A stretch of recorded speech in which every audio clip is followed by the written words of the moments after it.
Hey guys, so for today I'll be talking about Helm Deep, and more specifically what would have happened if Helm Deep had fallen. So Helm Deep was the largest fort in Rohan, and it was named after the great Rohirric hero Helm Hammerhand. It was known for its defensive layout, and it was often the last refuge for the people of Rohan, an area where they can go as a last resort to try and fight off any attacks or enemies. So as I mentioned previously, for this video I'll be discussing what would have happened if Helm Deep had fallen. And to analyze and answer this question, I believe the most important thing to ask is, why would it have fallen? And to answer this, I believe there are two real primary answers. The first one is if Éomer and Gandalf had arrived late to the Battle of Helm Deep, and thus Helm Deep would have already been lost. Or else, the other option is that they would have arrived in time, but the Uruk-hai would have overwhelmed them and defeated them. So for this video I'll mainly be focusing on the movie storyline and not the book, because there are some changes in them which would be hard to account for. For example, that Éomer was actually present in the Battle of Helm Deep, and it wasn't he that came with Gandalf as reinforcements. It was in fact another general of Rohan named Erkenbrand. So moving on, let's go through the first potential reason for losing Helm Deep, which would have been that Gandalf and Éomer arrived late.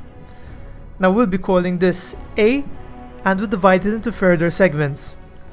So to recap, for A, we'll say that Éomer and Gandalf arrived late to Helm Deep, and the Uruk-hai had by then taken the fort.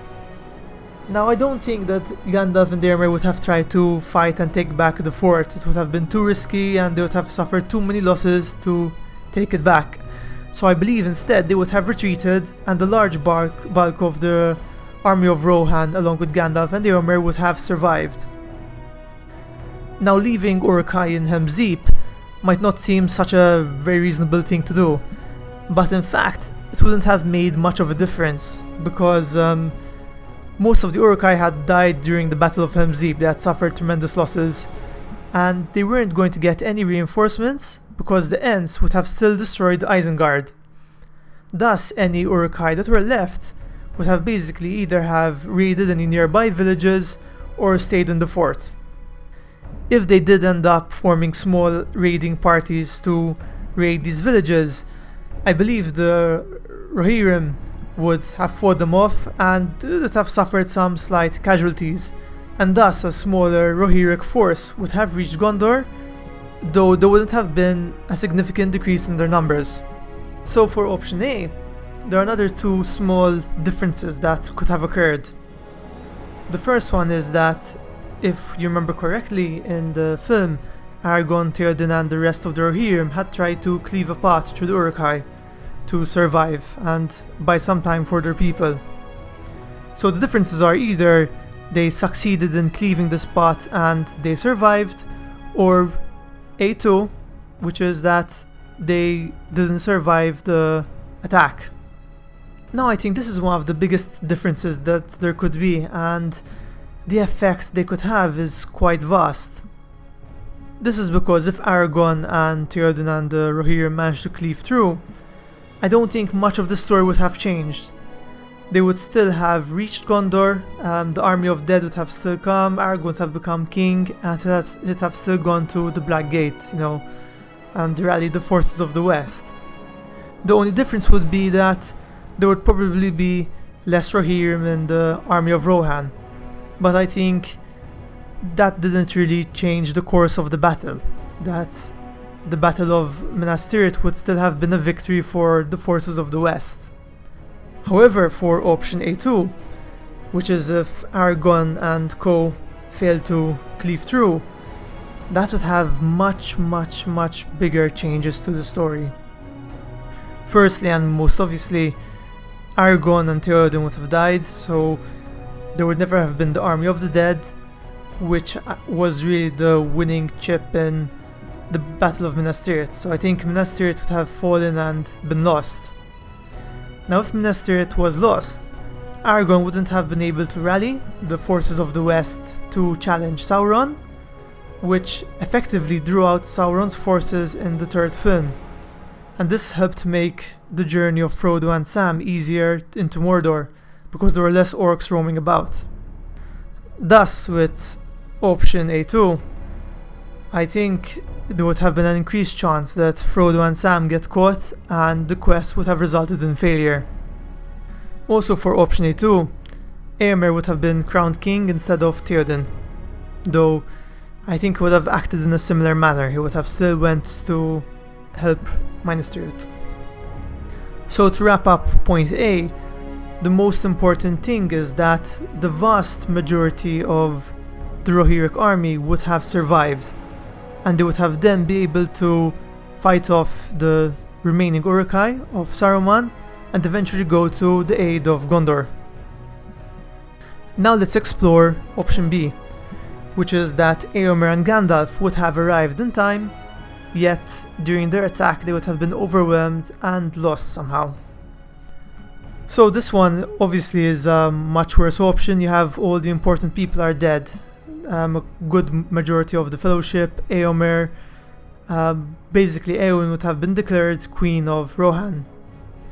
Now since Rohan would have lost a good portion of its mobile forces, the rest would have taken time to regroup, to arm themselves, and thus their resistance would have been, I think, weaker. And they would need a lot more effort to defeat the remaining Uruk-hai. Also, since Gandalf would have died, he would never have gone to Gondor, and he would never have got Pippin to light the beacons, and thus Rohan would never have gone to Gondor's aid, as the message, which was the beacons, would never have been sent. Gondor would then proceed to be attacked, and it would lose the battle badly, and many of the refugees from Gondor would go to Rohan. This would actually have caused the front of the battle against the forces of the west to move further closer to Rohan, basically more west and north than Gondor. Also in this scenario, Aragorn again is dead, and thus, no Army of the Dead, Gondor is lost, and no Army of the West to challenge Sauron. So again, Frodo and Sam would find it much harder to reach Mount Doom. So if they're caught, Sauron would take the ring, and all the forces of the West, the elves, the dwarves, the men, they would have been killed. Or if Frodo and Sam had succeeded, then Sauron's power would have been lost, and the orcs would have been left leaderless and in shambles. And they'd have very likely formed small groups with chieftains and just raid surrounding lands.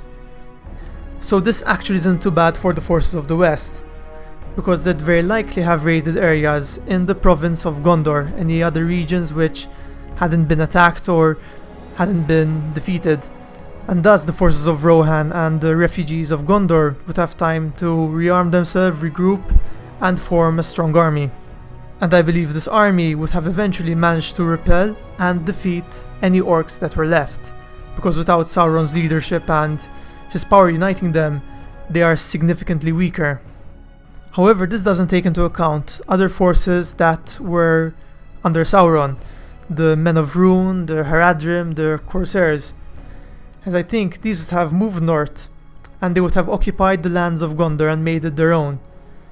And I don't think that the forces of Rohan and the Gondorian refugees would have managed to fight them off, because their strength wouldn't have been diminished, and I think they would actually have had the advantage over the forces of the West. So probably a front or a stalemate would have been reached somewhere between the lands.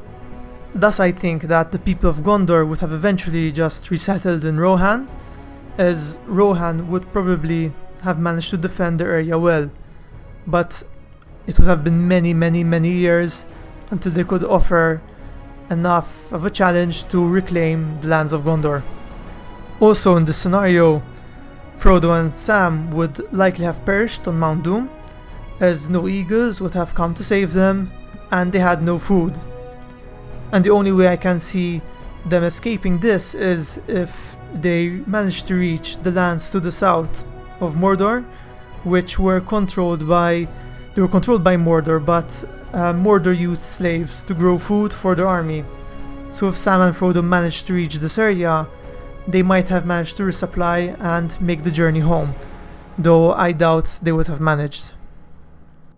So out of all these scenarios, I think the one most likely to have happened out of A and B is A, because I don't think with the army that Éomer and Gandalf had assembled, I don't think they could have lost to the Uruk-hai. So I think it's less plausible than option B.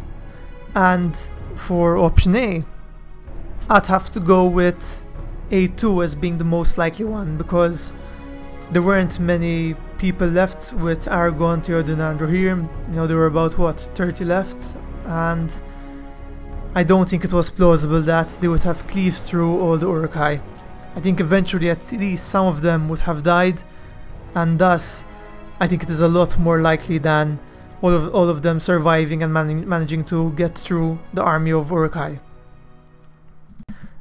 So I hope you enjoyed this analysis of how and what would have happened if Helm's Deep had fallen.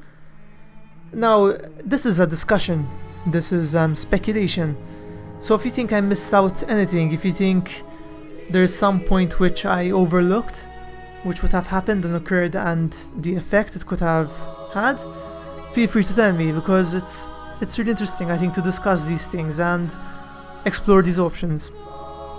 As always, I hope you enjoyed this video. If you think of any ways I can improve this or any feedback, I'd like to hear, so feel free to leave a comment. As always, if you enjoyed this, please like this video, and if you're new and like these type of videos, feel free to subscribe. Thanks as always, and have a great day.